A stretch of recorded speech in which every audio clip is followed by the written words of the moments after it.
हाय, 15 लाखाने home loan prepay करायचंय. म्हणजे 15 lakh prepayment केल्यावर तुमची EMI जी हाय ती 45,000 38,000 होईल. म्हणजे चांगलंच हाय, प्रेशर थोडा कमी होऊन जाईल. इंटरेस्ट केवढं लागेल? अख्खे 22 लाख. म्हणजे वाईट नका मानून घेऊ मॅडम, पण अजून एक ऑप्शन देतो मी तुम्हाला. हो की, चालेल. म्हणजे EMIच्या जागी ना लोनचं ते 10 इयर असतं ना ते कमी करा. 15 लाख प्री पेमेंट केल्याने तुमचा लोन जो आहे तो 11 वर्षाच्या आधीच संपेल. म्हणजे असं विचारायचं की त्या केसमध्ये इंटरेस्ट केवढं वाचेल?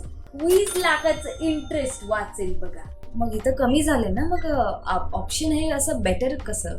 नाही म्हणजे मॅडम कसं आहे ना, तुम्ही आधी विचार करा की पहिल्या केसमध्ये तुम्ही 20 लाख रुपये 20 वर्षात बचत करत होता, आणि जर का तुम्ही महागाई समजून घेतली तर ह्याची किंमत काही 10,50,000 होते की. आणि दुसऱ्या केसमध्ये तुमचे 20 लाख 11 वर्षात बचत होतीये, म्हणजे याची खरी किंमत झाली 14,50,000 महागाईला समजून घेतल्यावर. म्हणजे खऱ्या अर्थाने दुसऱ्या केसमध्ये तुम्हाला 4.5 लाखाचा फायदा होतोय की.